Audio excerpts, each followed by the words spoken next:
कुछ college friends ने एक वीकेंड ट्रिप प्लान किया। डेस्टिनेशन थी एक ऊंची और सुनसान माउंटेन पीक, जहां से रात में स्काई का व्यू माइंड ब्लोइंग होता है। ग्रुप में 5 दोस्त थे, आरव, निकिता, समीर, जोया और राघव, जो एक यूट्यूब व्लॉगर था। प्लान सिंपल था, दिन भर हाइकिंग, शाम को टेंट लगाना, बॉनफायर जलाना, बारबेक्यू, मैगी बनाना और रात में टेलीस्कोप से तारे देखना। लेकिन एक चीज उन्होंने नोटिस नहीं की। जिस रात वो वहां रुकने वाले थे वो अमावस की रात थी, यानी नो मून नाइट। फिर भी तारे साफ दिख रहे थे, आसमान शानदार था। उन्होंने टेंट लगाया, बॉनफायर जलाया, बारबेक्यू किया, मैगी खाई, गिटार पे गाने गाए। It was a perfect adventure night. रात के 2:30 पर सब थक कर सो गए, लेकिन राघव, जो पूरी ट्रिप की वीडियो बना रहा था अपने व्लॉग के लिए, वो जागा रहा और एडिटिंग करने लगा। जब वो वीडियोस ट्रांसफर करके एडिट कर रहा था, तभी उसकी सांसें थम गईं। उसने देखा, जब उन्होंने आधा पहाड़ चढ़ लिया था, तभी से उनके पीछे एक औरत चल रही थी। वो औरत किसी ने नोटिस नहीं की थी, लेकिन कैमरा में क्लियरली दिख रही थी। सफेद कपड़े, खुले बाल, चेहरा पूरी तरह सफेद, आंखें बिना पलक झपकाए और होंठ एकदम सिल गए हों जैसे। कोई एक्सप्रेशन नहीं, बिल्कुल डेड फेस।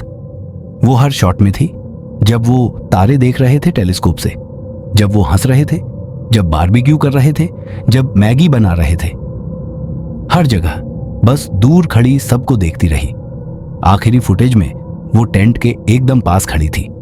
राघव की धड़कनें तेज हो गईं। डर के मारे उसका गला सूख गया। क्या वो अभी भी टेंट के पास है? ये सोचकर उसने कांपते हाथों से टेंट की जिप खोली, मोबाइल निकाला और एक छोटा सा वीडियो बनाया। फिर जल्दी से जिप बंद की। जब उसने वीडियो देखा, उसने जोर से चीख मारी। वो औरत एकदम टेंट के सामने खड़ी थी, पूरी तरह साफ नजर आ रही थी कैमरा में, लेकिन नंग आंखों से कोई नहीं दिखा था।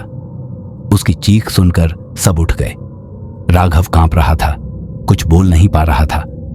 आरव ने सोचा कोई वाइल्ड एनिमल होगा और उसने टेंट की जिप खोली और बाहर चला गया। फिर आई दूसरी चीख और आरव वापस नहीं आया। अब बाकी तीनों दोस्त डर के मारे कांपने लगे। राघव ने किसी तरह खुद को कंट्रोल करके जो वीडियो रिकॉर्ड किया था, वो निकिता, समीर और जोया को दिखाया। सबके होश उड़ गए। वो चारों टेंट के अंदर थे, कांपते हुए।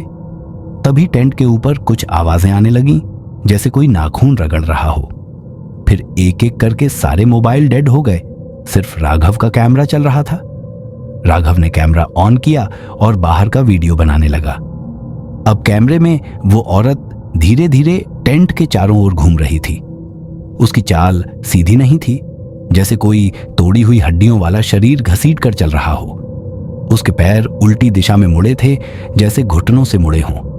बाल उसके चेहरे पर लटके हुए थे, लेकिन उसकी सफेद आंखें उन बालों के पीछे से भी दिख रही थीं, सीधी कैमरे की तरफ। और तभी कैमरे में दिखा, उसके गले से एक लड़के की कटी हुई उंगलियां लटकी थीं। वो आरव की थीं। दोया चीख पड़ी, हमें यहां से निकलना होगा। लेकिन रास्ता दिख नहीं रहा था और टेंट से बाहर जाना मतलब मौत को बुलावा। अब समीर ने एक आइडिया दिया। उसके पास एक पुरानी हनुमान चालीसा की छोटी बुक थी, जो वो हमेशा बैग में रखता था। उन्होंने मिलकर जोर जोर से पढ़ना शुरू किया। तभी टेंट हिलने लगा, जैसे कोई उसे उठा रहा हो, एकदम हवा में। राघव ने कैमरा बाहर निकाला और देखा टेंट हवा में 3 फीट ऊपर उठ चुका था और वो औरत टेंट के नीचे से ऊपर देख रही थी। अब उसकी आंखों से खून टपक रहा था और मुंह से आवाज नहीं, किसी जानवर की गुर्राहट आ रही थी। फिर एक जोर का धमाका हुआ और सब बेहोश हो गए। सुबह की पहली किरण में राघव की आंख खुली। वो अकेला था।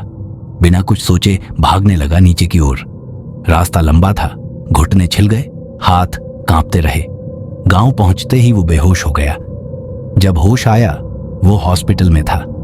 पुलिस को उसने सब बताया, वीडियो दिखाया, लेकिन कैमरा एसडी कार्ड खाली था। पुलिस ने सर्च ऑपरेशन चलाया, लेकिन उस पहाड़ी पर किसी दोस्त का कोई ट्रेस नहीं मिला। बस एक चीज मिली, एक पुराना टोन सा फोटो, जिसमें वही औरत खड़ी थी और उसके पीछे जो टेंट था वो वो टेंट नया नहीं था, सालों पुराना और जला हुआ था। कहते हैं वो औरत पहले किसी ग्रुप के साथ वहीं एडवेंचर करने आई थी, लेकिन सभी फ्रेंड्स ने उसे धोखा दिया और उसे वहीं जिंदा जला दिया गया। अब हर अमावस की रात वो वापस आती है, उन लोगों को ढूंढने जो उसके जैसे एडवेंचर के लिए वहां आते हैं। राघव आज भी जिंदा है, लेकिन कभी बोल नहीं पाया। बस हर रात एक ही शब्द बड़बड़ाता है, वो वहीं है, अभी भी टेंट के पास।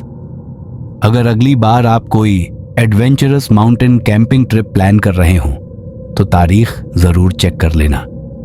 अमावस की रात मत चुनना, क्योंकि वो अभी भी वहीं है,